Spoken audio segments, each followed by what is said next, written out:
നോക്കുക 9.4. Which of the following cannot be recognized as an intangible asset, intangible non-current asset in GHK's statement of financial position at 30th September 2001? A പറയുന്നത് GHK spent 12,000 researching a new type of product. The research is expected to lead to a new product line in 3 years' time. ഞാൻ എന്താ പറഞ്ഞത്? Research നമുക്ക് capitalise ചെയ്യാൻ പറ്റുമോ? Research എപ്പോഴും എവിടെ പോകണം? SOPL പോകണം. അപ്പം ഇതല്ലേ തെറ്റ്? ഫസ്റ്റ് തന്നെ ആൻസർ കിട്ടിയില്ലേ? ഇനി വെറുതെ ബാക്കിയുള്ളത് നോക്കാലോ. GHK purchased another entity BN on 1st October 2000. Goodwill arising on acquisition was 15,000. Yes. Goodwill എപ്പോഴും നമ്മൾ വേറൊരു കമ്പനീനെ വാങ്ങുമ്പം ഉണ്ടാകുന്ന ആ ഒരു എക്സ്ട്രാ എമൗണ്ട് നമ്മൾ പേ ചെയ്യൂലേ, അതിനാണ് ഗുഡ്വിൽ എന്ന് പറയുന്നത്. ആ കമ്പനിയുടെ ബ്രാൻഡ് ഇമേജ് കാരണം നമ്മൾ എക്സ്ട്രാ കൊടുക്കേണ്ടി വരുന്ന എമൗണ്ട്. അപ്പോൾ ഗുഡ്വിൽ ഓൺ എക്വിസിഷൻ എപ്പോഴും ഇൻടാഞ്ചിബിൾ അസറ്റാണ്. പക്ഷെ നമ്മൾ തന്നെ ക്രിയേറ്റ് ചെയ്യുന്ന ഗുഡ്വിൽ ഉണ്ടാവില്ലേ നമ്മളുടെ കമ്പനിയുടെ, അത് റെക്കഗ്നൈസ് ചെയ്യാൻ പറ്റില്ല. അണ്ടർസ്റ്റുഡ്? അപ്പോൾ ഇത് ശരിയാണ്. GHK purchased a brand name from a competitor on 1st November 2000 for 65,000. നമ്മൾ വാങ്ങുന്ന പർച്ചേസ്ഡ് ഇൻടാഞ്ചിബിൾ അസറ്റ് എപ്പോഴും റെക്കോർഡ് ചെയ്യണം. അപ്പോൾ അതും കറക്റ്റാണ്. D. GHK spent $21,000 during the year on the development of a new product. The product is being launched on the market on 1st December 2001 and is expected to be profitable. See, ഇവിടെ ഉള്ളത് December 2001. അപ്പോൾ ഇക്കൊല്ലം നമ്മളത് record ചെയ്യാൻ പറ്റത്തില്ല. Next year എന്ത് ചെയ്യും? നമ്മൾ എന്തായാലും റെക്കോർഡ് ചെയ്യും. ക്ലിയർ അല്ലേ? അപ്പോൾ ഇതും ഓക്കെയാണ്. ഡെവലപ്മെൻറ്റ് കോസ്റ്റ് എന്ത് ചെയ്യാം? നമ്മൾക്ക് ക്യാപിറ്റലൈസ് ചെയ്യാം. ക്ലിയർ അല്ലേ? ഇനി അടുത്ത ക്വസ്റ്റ്യൻ.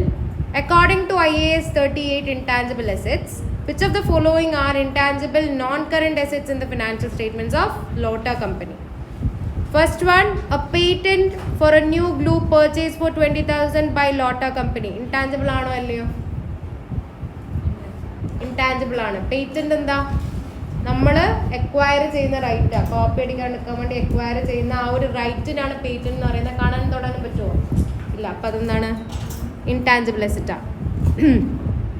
അപ്പം ഇനി നിങ്ങളെ ആൻസറിൽ ഇത് പോയി അല്ലേ? കാരണം അതിലൊന്നിലും എന്തില്ല? വണ്ണില്ല. അപ്പോൾ നിങ്ങളുടെ ഫൈനൽ ആൻസർ ഇതിൽ രണ്ടിൽ ഏതെങ്കിലും ഒന്നായിരിക്കും, എയിലോ ബിയിലോ. അപ്പോൾ നോക്കാലോ. Development cost capitalised in accordance with IAS 38. പറ്റൂലേ? IAS 38 പ്രകാരം ക്യാപിറ്റലൈസ് ചെയ്ത ഡെവലപ്മെൻറ്റ് കോസ്റ്റ് പറ്റൂലേ? അപ്പോൾ 2ഉം ശരിയാണ്. അപ്പോൾ ഇതും പോയില്ലേ? അപ്പോൾ ആൻസർ എന്താ? ബി. ബാക്കി നിങ്ങൾ വായിക്കണം തന്നെ ഇല്ല. Understood?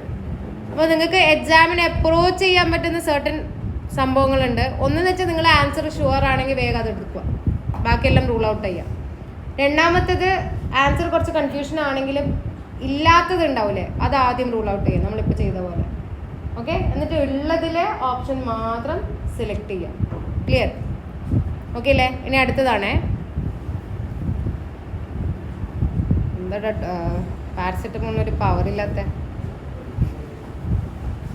Okay. In the first year of trading to 31st July 2006. Year എൻ്റെ എപ്പോഴാണ്? 31st July 2006 ആണ്. CAM company incurred the following expenditure on research and development, none of which related to cost of non-current assets. $12,000 on successfully devising process for converting seaweed into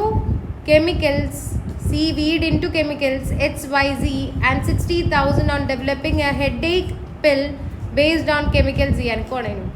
No commercial uses have yet been discovered for X and Y. അല്ലേ?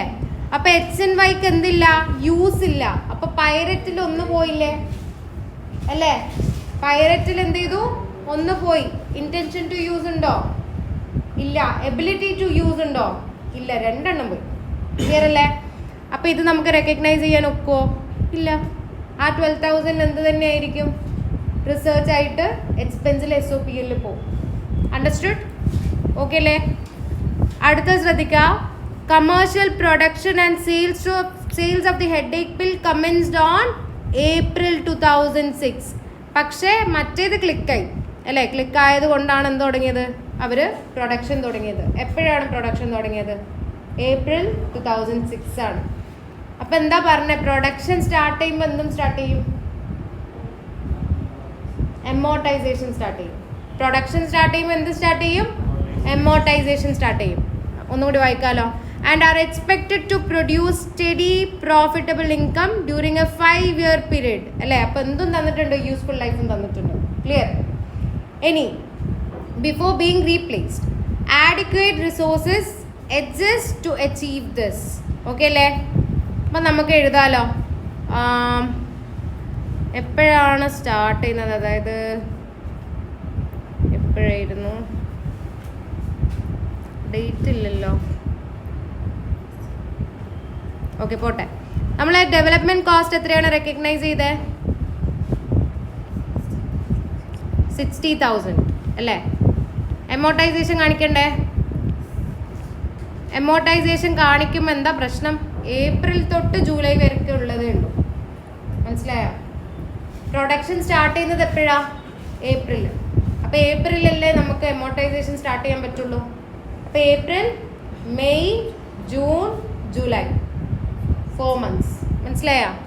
അപ്പോൾ 60,000 divided by എത്രയാണ്? 5. എത്രയാണ് ഉണ്ടാവുക? വേഗം പറ. 12,000. 12,000 per year അല്ലേ? Into എന്തും ചെയ്യണം? 4/12. അപ്പോൾ എത്രയാ?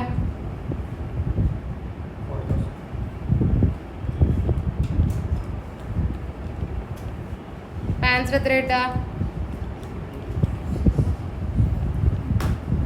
carrying value at 31st July 2006 അല്ലേ?